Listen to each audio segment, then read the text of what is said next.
اعوذ باللہ من الشیطان الرجیم، بسم اللہ الرحمن الرحیم۔ ذکر حضرت ایوب علیہ السلام کا حصہ اول۔ صبر ایوب علیہ السلام۔ ایک مرتبہ فرشتوں کے درمیان انسانوں کی عبادت و فرمانبرداری اور ان کی غفلت اور گناہ کے بارے میں گفتگو ہو رہی تھی۔ ایک فرشتے نے کہا کہ اس وقت زمین پر عبادت و فرمانبرداری میں حضرت ایوب علیہ السلام سے بڑھ کر کوئی نہیں ہے، اور وہ مومن بندہ ہے اور شکر گزار ہے، صابر اور باہمت، اور مصائب و تکلیف سے بھی نہایت عبادت گزار رہتا ہے، اور ہر وقت خدا کی بارگاہ میں سجدہ ریز رہتا ہے، اور خوشحالی اور فراخی بھی اس سے بڑھ کر عبادت گزار کوئی نہیں ہے۔ اللہ تعالیٰ نے اسے عمر دراز بخشی ہے اور ہر طرح کی خوشحالی عطا فرمائی ہے، اور اس کے مال میں سے غریبوں اور ضرورت مندوں کو برابر حصہ ملتا رہتا ہے، اور اس دن رات اس کی عبادت میں گزرتے ہیں، اور ہر وقت اللہ تعالیٰ کی نعمتوں کا شکر ادا کرتا رہتا ہے، اور دوسرے دو دولت مندوں کے لیے ایک نیک مثال ہے۔ سب فرشتوں نے اس کی ایک فرشتے کی بات سن کر حضرت ایوب علیہ السلام کی عبادت اور شکر گزاری کی نعمت کی تصدیق کی، لیکن ابلیس فرشتوں کی یہ بات سن کر جل بجھ گیا، کیونکہ اس زمانے تک فرشتے مولا اعلیٰ کی بات سن لیتا تھا اور آسمانی رازوں سے واقف ہوتا رہتا تھا۔ اسے یہ سن کر بہت ناگوار گزرا کہ اللہ تعالیٰ کا ایک نیک بندہ دولت کی فراوانی کے باوجود حقوق اللہ اور حقوق العباد سے غافل نہیں رہتا، اور اس نے سوچا کہ میرے ہوتے ہوئے بندہ اس بلند مرتبے پر پہنچ جائے تو اسے منظور نہیں ہے۔ اس نے سوچا کہ اس بندے کو رائے راست سے ہٹا کر اسے اس کے بلند مقام سے نیچے گرانا چاہیے، اور اسے گمراہی کے راستے پر ڈالنا چاہیے، کہ خدا کے بندوں کو گمراہ کرنا اس کا دلی مقصد ہے۔ تو اس نے جا کر حضرت ایوب علیہ السلام کے حالات کا جائزہ لیا، تو اس نے دیکھا کہ اسے ہر طرح کی نعمت اور خوشحالی حاصل ہے، اور دولت میں ورثت عام ہے، ہزاروں بھیڑ بکریاں ہیں، بہت بڑا قبیلہ ہے، نوکر چاکر ہر طرح سے ہر وقت چاق و چوبندے کھڑے رہتے ہیں، لیکن اس کے باوجود اس کی عبادت گزاری اور فرمانبرداری میں بھی ذرا بھی فرق نہیں پڑتا، اور اس کے مال نے اسے تکبر سے آشنا بھی نہیں کیا، اور اس دولت نے اسے بے پرواہ نہیں کیا، اور نہ برا الہی میں مشغول رہتا ہے، خدا والوں سے حسن و اخلاق کرتا ہے، غلاموں اور خدمتداروں سے شفقت کا برتاؤ کرتا ہے، بھوکوں کو کھانا کھلاتا ہے، ننگوں کو لباس پہناتا ہے، اور مشکل میں گرفتار لوگوں کو رہائی دلاتا ہے، اور سوالیوں سے خندہ پیشانی سے پیش آتا ہے، اور ظلم کو روکتا ہے، اور ان پڑھوں کو تعلیم دیتا ہے، اور لوگوں میں علم و فطرت کے خزانے بانٹتا رہتا ہے۔ تو شیطان نے یہ ارادہ کر لیا کہ وہ اس کے دل کو قابو کرے گا، اور اس کے قریب ہو کر اس میں وسوسے ڈالے گا، اور برائی سے اس کے کان بھرے گا، اور دنیا کی اہمیت کو اس کے دل میں پیدا کرے گا، اور عبادت الہی سے غافل کرے گا۔ لیکن جب اس نے یہ کوشش کی تو اس نے اپنے وسوسوں سے ان کے کانوں کو بند پایا، کہ اس کے وسوسے ان کے کانوں میں بالکل نہیں پڑے، اور نفسیاتی خواہشات اور ان کے دل کے اندر نہ سما پائی، اور انہیں ہر طرح سے اللہ تعالیٰ کا مخلص بندہ پایا، کیونکہ اللہ تعالیٰ کے مخلص بندوں پر شیطان لعین کا کوئی زور نہیں چل سکتا۔ لہٰذا شیطان اپنی ناکامی پر بہت افسردہ ہوا، اور اس سے بہت سختے میں طاری ہو گیا، تو بارگاہ الہی میں آ کر کھڑا ہو گیا، جیسا کبھی وہ رضاندہ درگاہ ہونے سے پہلے اللہ تعالیٰ کی بارگاہ میں درخواست کرنے کھڑے ہوا کرتا تھا، اور کہنے لگا، اے رب، یہ تیرا بندہ ایوب جو تیری عبادت گزاری کرتا ہے اور تیرا ذکر کرتا رہے، اس کی زبان تیری تسبیح سے ہی چلتی رہتی ہے، اور یہ کوئی خلوص و محبت سے نہیں کرتا، یہ اس مال کی وجہ سے کرتا ہے جو تو نے اسے دے رکھا ہے، اور دولت و ورثت کا آرام اسے حاصل ہے، تو یہ تھوڑی سی عبادت کر لیتا ہے تو کیا ہوا، یہ اس امید پر سب کچھ کرتا ہے کہ میرے دولت محفوظ رہے، یہ ہزاروں بھیڑ بکریاں اور یہ سینکڑوں اونٹ گھوڑے گائیں اور یہ ہزاروں نوکر چاکر اور غلام اسے حاصل ہیں، اسے کس چیز کی فکر ہے، اور اسے عبادت کرنے کی کیا مشکل ہے، اور اولاد اور اہل خاندان کی تقویت اسے میسر ہے، اور زمین اور جاگیریں ہیں، اور اسے عبادت گزاری کیا دشوار ہے۔ میں تو تب جانوں کہ یہ تیرا بندہ مخلص اور عبادت گزار ہے کہ اسے یہ نعمتیں حاصل نہ ہوں اور یہ تمام آسانیاں اور سہولتیں سے میسر نہ ہوں۔ ذرا یہ نعمتیں اسے چھین کر تو دیکھ لو کہ کہاں تک یہ بندہ تیرا عبادت گزار رہتا ہے، اور یہ بیماریاں، یہ تکلیفوں سے دوچار ہو تو پھر یہ تیری تسبیح و تقدس پر کیسے جمع رہتا ہے۔ اگر اسے تنگ دستی سے واسطہ نہ پڑے تو اس کی سب عبادت گزاری اور تسبیح و ذکر ہوا ہو جائے، اور یہ تیری ذکر سے کنگ ہو رہا ہو اور یہ سب عطا و اشاریاں جاتی رہیں۔ اللہ تعالیٰ نے اس شیطان سے فرمایا، میرا بندہ ایوب واقعی مخلص مومن ہے، وہ مخلصی سے عبادت کرتا ہے، وہ مال کے ہاتھ سے نکل جانے کا خوف نہیں رکھتا اور عبادت مال کے لیے نہیں کرتا، اور یہ میرا حق جان کر میری عبادت کرتا ہے اور میری محبت میں ذکر کرتا ہے، اسے اس میں کوئی دنیاوی منافع نہیں چاہیے۔ میرا ایوب ایمان کی روشنی سے میسر ہے اور صبر و یقین کا نمونہ ہے۔ اگر تو حقیقت جاننا چاہتا ہے تو جاؤ، میں تمہیں اس کے مال و دولت پر تمہیں پورا اختیار دیتا ہوں، تو جاؤ، چاہو اس کے مال کو ختم کر دو اور اس کے خدمت گاروں، غلاموں، مویشیوں، زمینوں پر تمہیں ایک پورا اختیار دیتا ہوں، جو سلوک چاہے اس کے ساتھ دنیا میں ہی کر لو۔ اپنے سارے شیطانی لشکر لے آؤ اور اس کام کے لیے اپنے ساتھ ملا تمہیں کھلی چھٹی میں دیتا ہوں، جو تمہیں اس بندے خدا کے ساتھ سلوک کرنا چاہتے ہو کر لو، اور دنیا میں جو دکھ اسے تم پہنچانا چاہتے ہو پہنچا لو، اور اس کی انتہا بھی دیکھ لو، اور میرا ایوب علیہ السلام کی ثابت قدمی بھی ملاحظہ فرما لو۔ تمہارے سامنے دودھ کا دودھ اور پانی کا پانی ہو جائے گا۔ کر ابلیس الٹے قدموں سے واپس لوٹ آیا اور جا کر اس نے اسے شیطانی چیلوں چماٹو کو آ کھڑا کر دیا اور انہیں یہ خوشخبری سنائی کہ اللہ تعالیٰ نے مجھے ایوب علیہ السلام کے مال و دولت پر پورا مختار کر دیا کہ جاؤ، جس طرح سے میرے بندے ایوب علیہ السلام کو آزمانا چاہتے ہو آزما لو، اس کے مال و ورثت کو تباہ کر لو اور اس کے خاندان کو اجاڑ دو، اور ایوب علیہ السلام کو ہر طرح سے بے بس کر لو، جو چاہے کر لو، اور اپنے حوصلے نکال لو اور دیکھ لو کہ تم اس کے ایمان کا کیا بگاڑ سکتے ہو۔ یہ سن کر شیطان کے لشکروں نے کمر کس لی اور وہ لوگ اپنے اس کرتوت کرنے میں مصروف ہو گئے۔ اصل میں جب شیطان نے اپنے تمام شاگردوں کو ایک جگہ اکٹھا کر لیا تو انہوں نے اپنے استاد شیطان سے پوچھا، اے ہمارے آقا، تم نے ہمیں کس لیے اکٹھا کیا؟ تو شیطان نے ان سے کہا کہ تم اس عبادت گزار ایوب علیہ السلام کو دیکھ رہے ہو کہ کس طرح سے دن رات عبادت میں مصروف رہتا ہے اور ہر وقت اللہ تعالیٰ کی حمد و ثنا کرتا رہتا ہے۔ اللہ تعالیٰ نے مجھے اس پر اور اس کے مال پر، اولاد پر پورا اختیار دے دیا ہے کہ تم میرے بندے کو رائے ہدایت سے ہٹانا چاہتے ہو تو ہٹا لو، تو ہٹا کر دیکھ لو، اگر اپنا سارا زور لگا لو۔ اب تم بتاؤ کہ تم اس سلسلے میں میری مدد کر سکتے ہو، تمہارے پاس کیا کوئی استادی یادگاریں موجود ہیں؟ شیطان نے کہا کہ ہم ہر طرح سے تمہاری مدد کے لیے تیار ہیں، یہاں تک کہ ان میں سے شیطان کے ایک گروہ نے کہا کہ ہمارے پاس طوفانی آندھیوں کی طاقت ہے، ہم آندھیوں کی طاقت سے بہت کچھ تباہ کر سکتے ہیں۔ تو شیطان نے ان سے کہا کہ جاؤ، ایوب علیہ السلام کے مویشی، اونٹ، گھوڑوں، گائیں، بیل، بکریاں آندھی سے اڑا دو اور سمندر سے پانی پھینکو اور انہیں برباد کر دو۔ اس کام کے بعد شیطان لعین حضرت ایوب علیہ السلام کے پاس آیا اور ایک چراغی کی صورت میں آیا اور ان سے کہنے لگا، اور اس وقت آپ نماز پڑھ رہے تھے کہ میں نے تمہارے مال مویشی آندھی سے اڑا کر سمندر میں پھینک دیے ہیں اور آپ تو ان کا نام و نشان مٹ گیا ہے۔ تو حضرت ایوب علیہ السلام نے نماز سے فارغ ہو کر فرمایا، الحمدللہ، شکر ہے اللہ کریم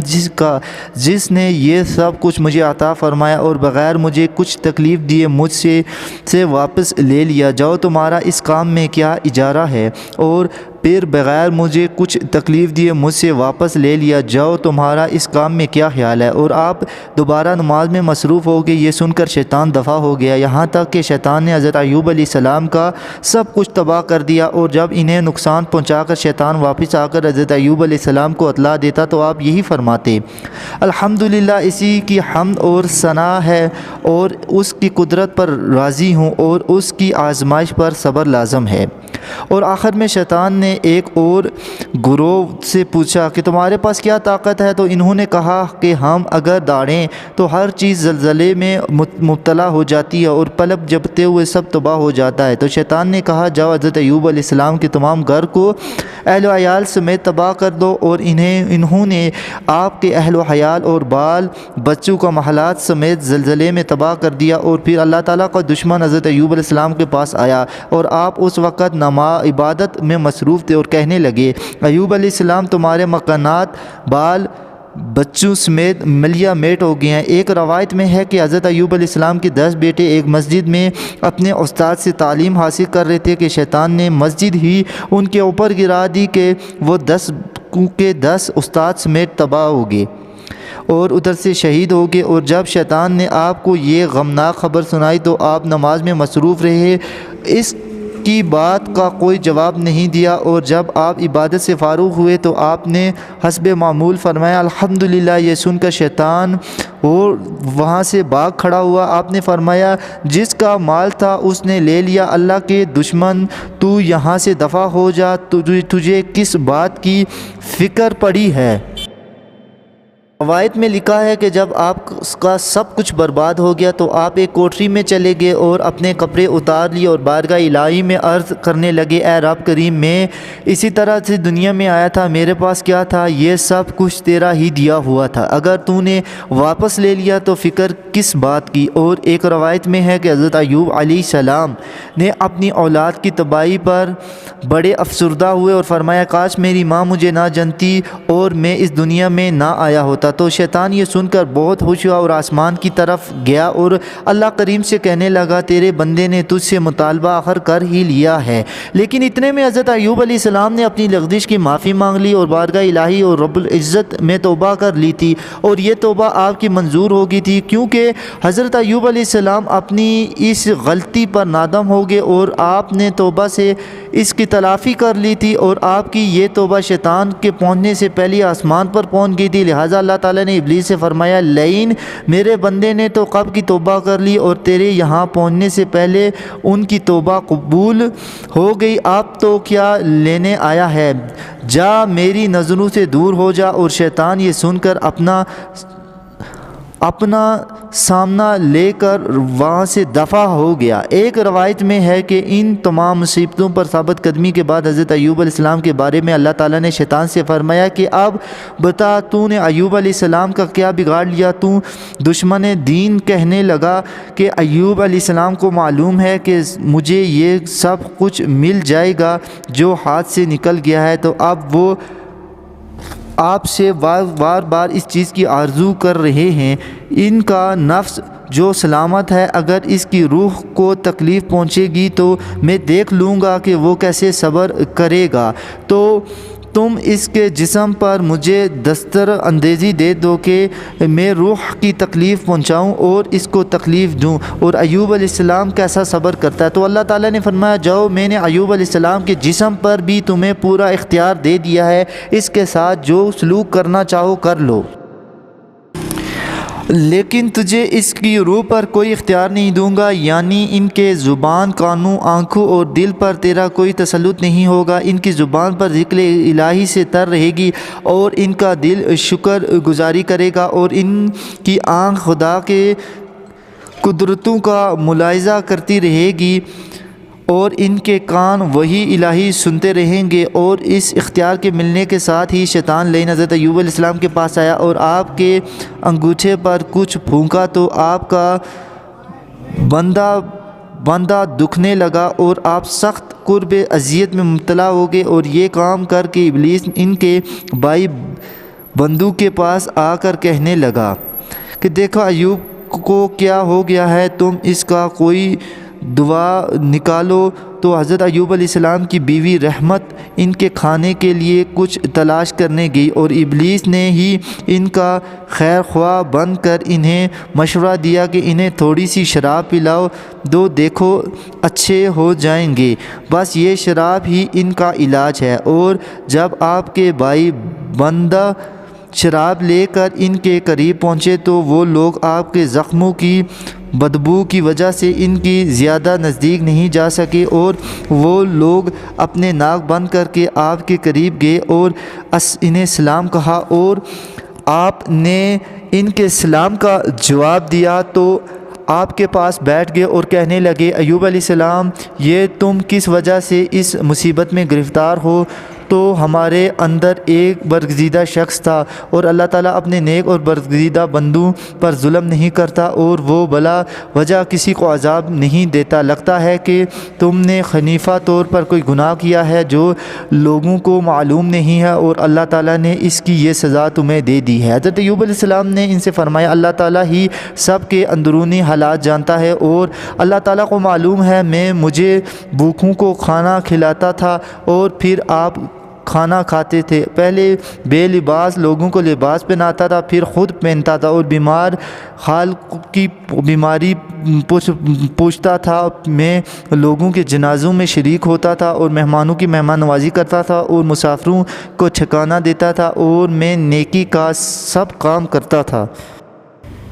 تو غیب سے حضرت ایوب علیہ السلام کو آواز آئی کہ ایوب علیہ السلام، اپنی کوٹری بند کر لو اور جواب دینے کے لیے تیار ہو جاؤ۔ عرض کیا، اے رب کریم، میں کس بات کا جواب دوں؟ اللہ کریم نے فرمایا، تمہاری دعویٰ ہے کہ تم فلاں فلاں نیک کام کیے ہو، تو اپنی نیکیوں کا مجھ پر احسان جتلا رہے ہو۔ حضرت ایوب علیہ السلام نے عرض کیا، نہیں اے رب کریم، نہیں، میں تو لوگوں کی بدگمانی کو دور کرنا چاہا، میں تجھ پر احسان نہیں جتلا رہا۔ اے کریم، تو پاک ہے،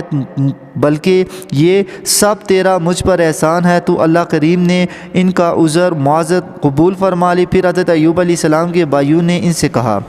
کہ ہم آپ کے لیے کچھ کھانے پینے کی چیزیں لائے ہیں۔ آپ نے پوچھا، میرے پینے کے لیے کیا لائے ہو؟ کہنے لگے، ایک مشروب ہے جس سے تمہیں شفا ملے گی۔ آپ نے پوچھا، کیا ہے؟ کہنے لگے، شراب ہے۔ آپ نے فرمایا، یہ تو حرام ہے، مجھے تمہارے کھانوں پینوں کی ضرورت نہیں ہے۔ تو آپ کو چھوڑ کر چلے گئے اور کہنے لگے، ہم تو آپ کے بھلے کے لیے آئے تھے، خیر تمہاری مرضی۔ پھر جب حضرت ایوب علیہ السلام کے سامنے شیطان کے سب چیلے بیکار گئے تو اس نے اپنے شیر چیلوں چماٹوں کو جمع کیا اور کہنے لگا، تمہارا بیڑا غرق ہو جائے، تم سب کچھ ایک شخص کا بگاڑ نہیں سکے اور ایک شخص کو قابو کرنے سے عاجز ہو گئے۔ تو کہنے لگے کہ ہاں، ہم تو واقعی بے بس ہو کر رہ گئے ہیں، اب ایک ہی راستہ باقی رہ گیا ہے، اور وہ حضرت ایوب علیہ السلام کی بیوی ہے، اور کسی طرح سے قابو میں آ جائے۔ لہٰذا ابلیس لعین نے بی بی رحمت کے راستے میں جا بیٹھا، اور جب بی بی رحمت کا وہاں سے گزر ہوا تو شیطان کہنے لگا، بی بی رحمت، تمہارا بال بچے اور مال مویشی کیا ہوا، اور مال و دولت سب کہاں گئے، اور وہ زندگی تمہاری کہاں چلی گئی؟ اور ایسی بات کر کے لعین نے انہیں جواب میں رلایا اور خود بھی ان کے ساتھ فریب کاری سے روا۔ پھر وہ بی بی رحمت سے کہنے لگا، لیکن ایک طریقہ، تمہارے مریض کو شفا حاصل ہو سکتی ہے اور تمہارے بال بچے اور مال مویشی اور نوکر چاکر واپس آ سکتے ہیں۔ بی بی رحمت نے پوچھا، وہ کیسے؟ کہ ابلیس کہنے لگا، اس کی بیماری کا بس ایک ہی علاج ہے کہ وہ ہے شراب، اور وہ اگرچہ حرام ہے لیکن ضرورت کی بنا پر ایک دفعہ بی لے اور پھر توبہ کر لے۔ لہٰذا بی بی رحمت نے حضرت ایوب علیہ السلام سے اس بات کا ذکر کیا تو حضرت ایوب علیہ السلام سمجھ گئے کہ سب ابلیس لعین نے اسے سکھایا ہے۔ امید کرتے ہیں یہ قصہ آپ کو پسند آیا ہوگا۔ اگلا اس کا پارٹ دیکھنے کے لیے ہمارے چینل کو سبسکرائب کریں اور ویڈیو کو لائک کریں، اور اگلی ویڈیو تک اجازت دیجیے گا۔ خدا نگہبان۔